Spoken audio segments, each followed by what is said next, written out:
your Right. lipstick on?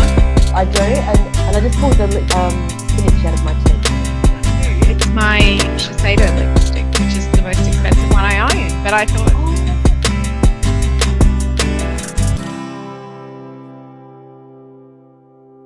to start with then, why don't you tell me what it is you do and what motivates you to be there right now? What are the things that are working for you right now? Okay, what I do for my job is help people, which I love. So I'm an entrepreneurship facilitator for Ipswich and the greater region, and it's a big region. And I help people start businesses or improve businesses through mentoring, running events or workshops and the like. So that brings me income and joy. The other thing I care about is helping parents. So with Kids Want You, I've got a product in development where we're helping parents come up with fun ways to engage face-to-face with their kids away from the screen. I care about that so much, and that links back to my family, which is kind of why I'm here, because I've got adult kids, but I've got a great relationship with them under these unusual circumstances. Even though they're adults, they're back home, which is wonderful. So the gang's back together. So I've got this fantastic synergy at the moment where the family that I care about, what I'm doing, how I help people, and future outcomes are all really aligned. So that makes me feel good. Yeah.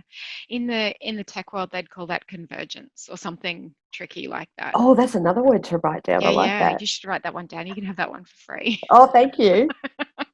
I am. So that's really, I mean, I guess that's pretty much epitomizes why we wanted to chat to you, because we're all about connectedness at the moment. Connectedness we think is one of those basic psychological needs that human beings have in order, like, if they're going to keep motivated, if they're going to keep growing, if they're going to keep participating in the world positively, then we know, like, a lot of our work is based on the premise that connectedness is important. So what does that word mean for you when you hear the word connected?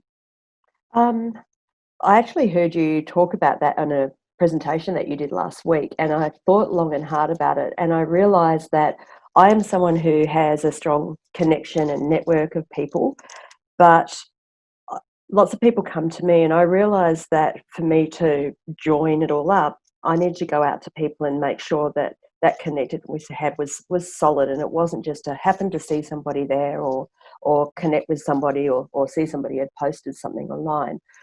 So I actually thought a lot about connectedness and realised that I needed to make it a priority rather than something that was just a given for me, because I naturally like being interconnected with people.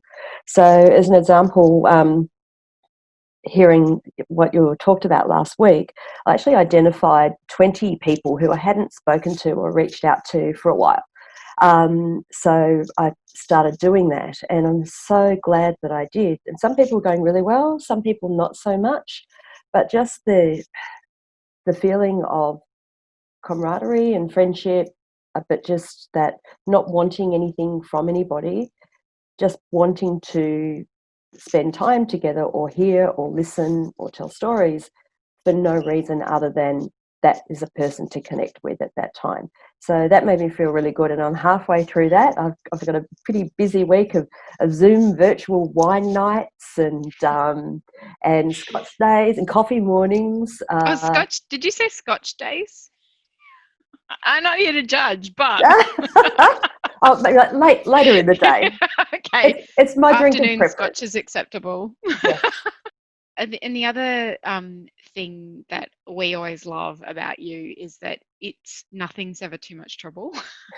I think you don't see me swearing in the background. People, well, you hide it from us really well.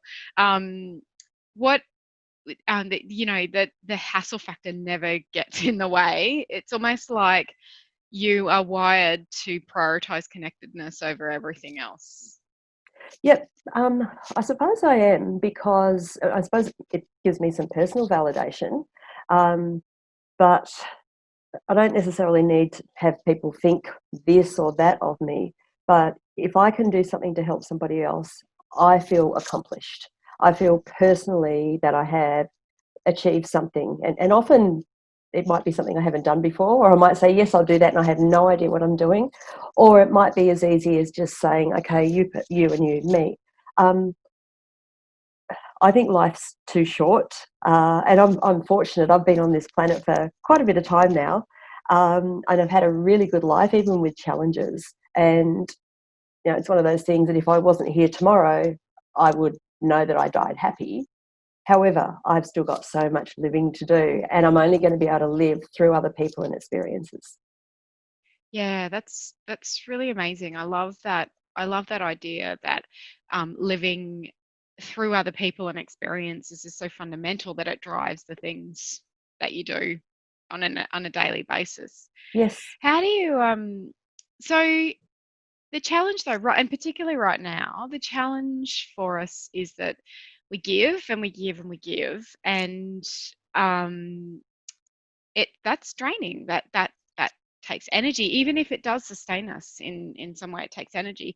How do you make sure it's about connectedness and not about sort of losing yourself in it, or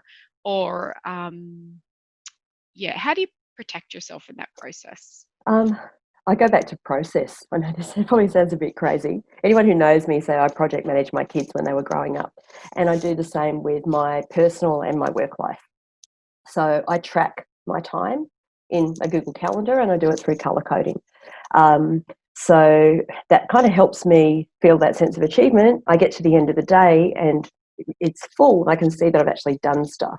But also I can see across the different colours what I've done for my paid employment, for my personal business, or for me personally.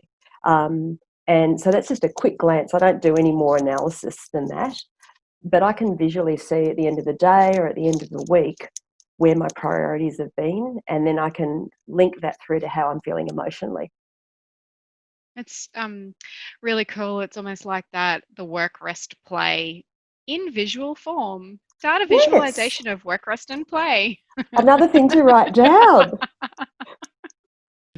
What what would you say to people who are feeling like really feeling that heightened at the moment? What would you say to people? And I guess, because connectedness is such a strong part of how you manage yourself and how you derive energy. Mm. What would you say to other people right now when we're all feeling a little bit wobbly? Generally, for me, a takeaway is it comes back to the motto that I kind of live by, which is embrace change. Change is going to happen no matter what. This, COVID-19 is change. It's out of our control. Many things happen that are out of our control. So how can we embrace them and turn them into something that's going to help support our well-being, our sustainability, our judgment, help us feel safe. So understanding that change happens, embrace it, and then look at what level of ownership and control you can bring in. There's so much opportunity if we take this change and look at what can be created from it.